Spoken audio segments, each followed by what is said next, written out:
Israel pulled its forces out of the southern Gaza Strip yesterday, exactly 6 months after the October 7th attack by Hamas that left more than 1,100 Israelis dead and prompted Israel's ongoing military operation in Gaza that killed over 33,000 Palestinians. While we're getting mixed signals on possible reasons behind the withdrawal, some reports indicate that ceasefire talks are making significant progress. All this while Ukraine delayed its presidential election as its war against Russia rages on and its foreign aid is quickly drying up. Two wars at significant crossroads. That's the topic of today's Within the Frame. And joining us for further discussions is Shin Sang-hyup, professor at Kyung University's Graduate School of International Studies. Thank you so much for coming in. Hello. Also with us is Matteo Legrenzi, professor of international relations at Foscari University of Venice. Welcome to the program. It is good to be back. Professor Shin, let's start off with you. Israel has pulled most of its ground troops out of southern Gaza for tactical reasons, according to its the country's army. It says the Israeli forces have concluded their mission in southern Gaza, including the city of Khan Yunis, where they fought for months. And they're leaving to, quote unquote, recuperate and prepare for future operations. What's behind the abrupt withdrawal? Well, I think there are two main reasons. The first one is international pressure. As you know very well, since the start of the war between Israel and Hamas, there have been several countries which have very strongly support for Israeli governments.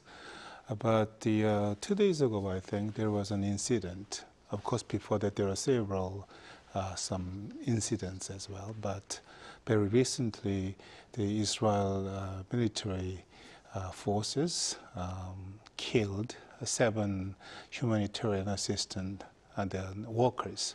Even though Israeli government, that was a mistake, but internationally we have doubt whether the attack was carried out with the intention. But anyway, we have to wait and see. But after this incident, there was the unprecedented criticism against the Israeli government. And then particularly European leaders, as I told you before, they have supported for Israeli government in the war between Hamas and Israel. They stepped up their demand to do something to change the humanitarian situations in Gaza and stop the war, ceasefire. In some cases, some countries even stop selling the arms to the Israeli military the government. And then in even USA, after this incident, it was reported that there was a talk between the Israeli Prime Minister Benjamin Netanyahu and then President Joe Biden on the phone, of course. And then after that, the USA government made it clear that without taking very concrete actions, changing or improving the humanitarian situation in Gaza, USA can change their policy toward Israel. So because of this kind of very stepped up pressure, criticizing Israeli government, hardliners, And then domestically, there are several series of the anti-government protests. But recently, it was reported on the 6th of April, about 100,000 protestants gathered in the Democratic Square, asking, the Netanyahu's regime, designation of Netanyahu's regime, and ceasefire. So I think because of this kind of domestic and international pressure, I think the Israeli government decided to pull their armies and soldiers from the Gaza. So the withdrawal came as international pressure and criticisms mount on Israel, especially after its airstrikes killed aid workers. And there's also a bit of domestic reasons, the growing anti-government protests, for instance, which we'll discuss more as we move forward. The timing of the withdrawal announcement coincided with the beginning of a new round of mediated ceasefire talks in Cairo. And according to an Egyptian local news outlet, Al Qahira, The talks in Cairo have made significant progress. What's the biggest remaining obstacle between Israel and Hamas, and do you think they'll find a breakthrough this time around? Well, as you know very well, there have been big differences in terms of, in terms of the conditions for ceasefire between Israeli government and Hamas. The Hamas said that the permanent ceasefire in the Strip of Gaza should be secured. For this, all Israeli troops should withdraw from the Gaza. Well, this is a kind of precondition for the release of the hostages. As you know very well, there was the Hamas, the violent attack on the Israeli villages, and then they killed about 1,000 civilians and then Israeli people, and they took about 200 people as hostages. Still, as far as I know, 132 the hostages are still missing.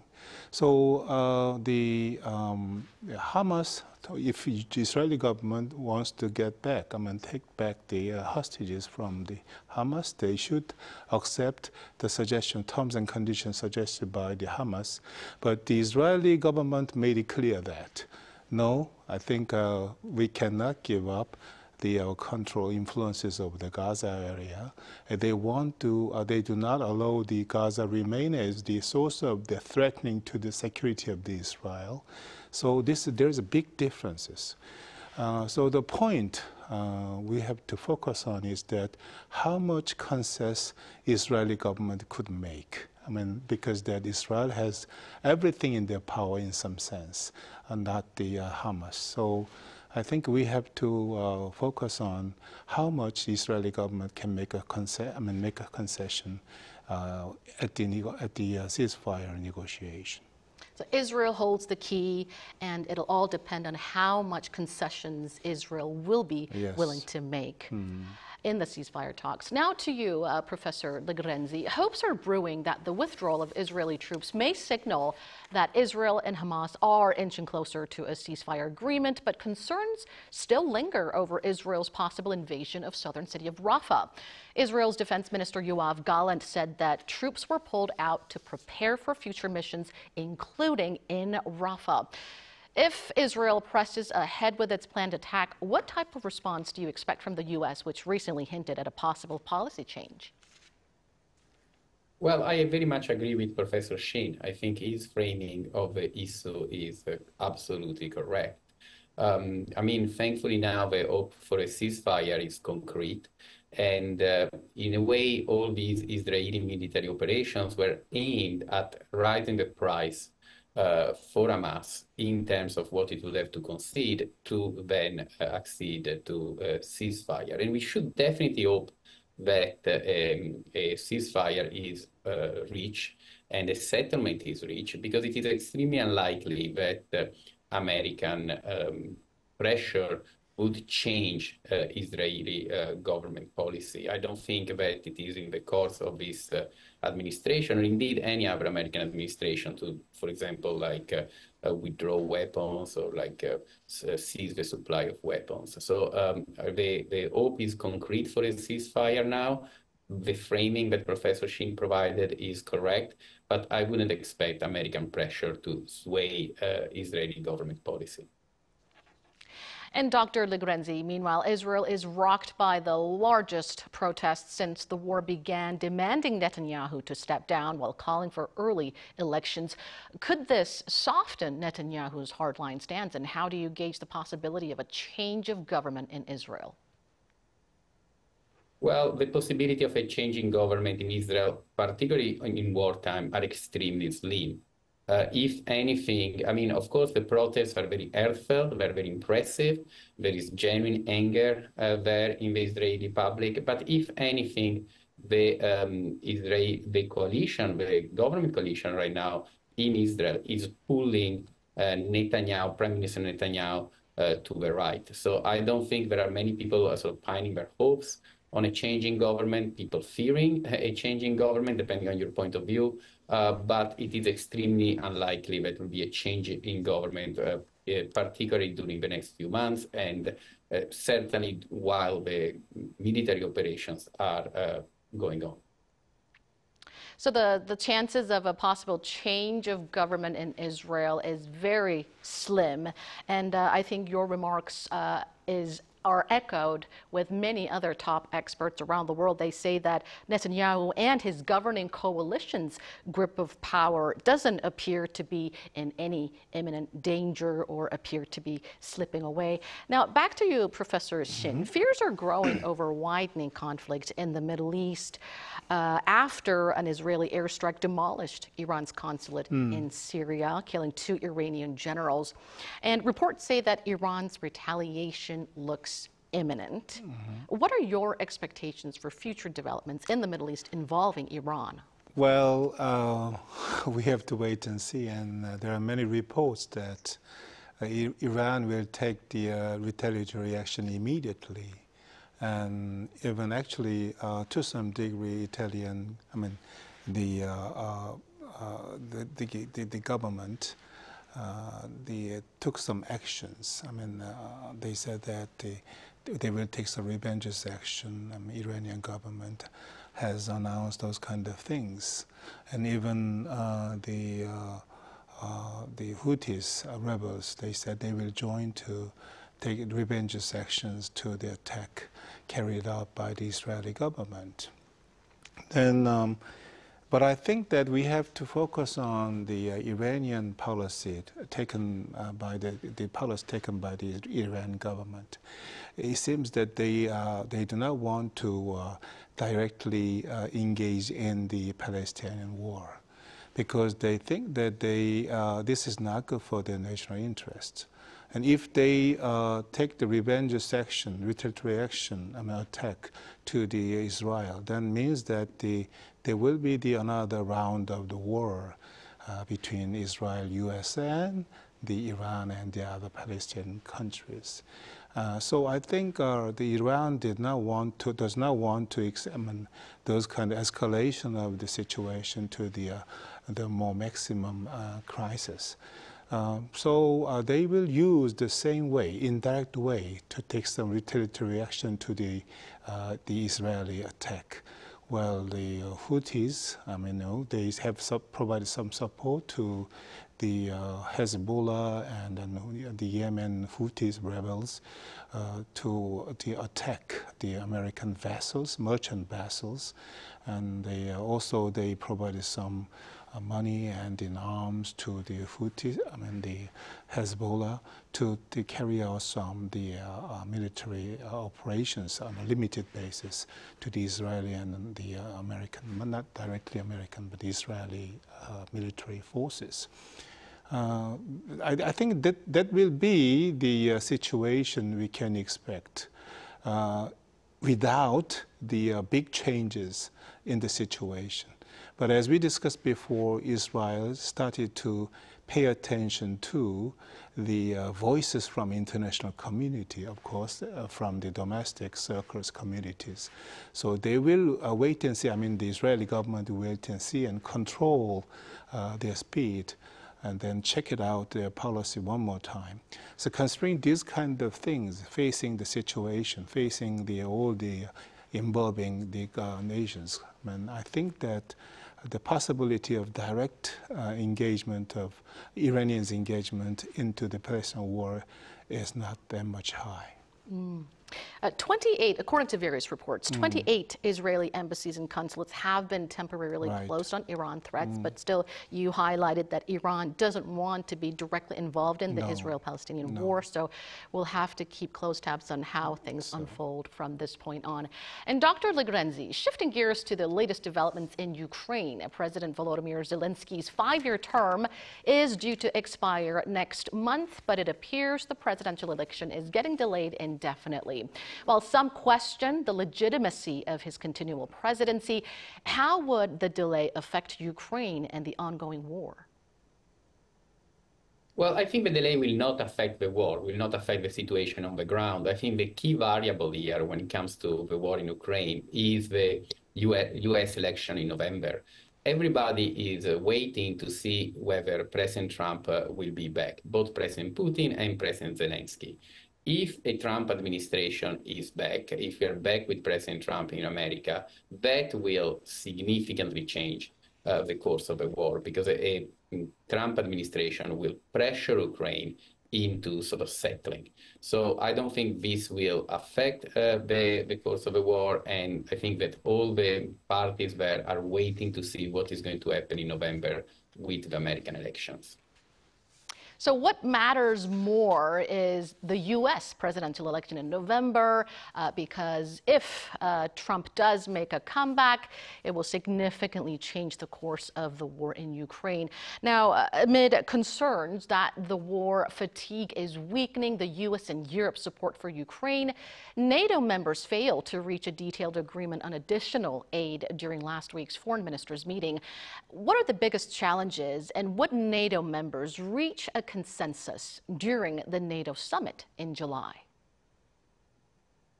That's an excellent question. I mean, the biggest challenge here is the fact that European countries are still divided. There isn't a European unified approach. This creates the troubles, the teetering troubles that you just mentioned. I'm hopeful a consensus will be reached at the NATO summit in July. It will be, let's not forget, a very symbolic NATO summit. It will mark the 75th anniversary of the alliance. So we do hope that a consensus is going to be reached there. But at the same time, as of now, the sensibilities of European countries, of European members of NATO are still too different, and that sort of points to the issue that you correctly highlighted. And aid from the U.S. Also remains pending, according to my understanding. And aid from the U.S. is just as significant for Ukraine. What are the latest developments on that front, and what are your projections?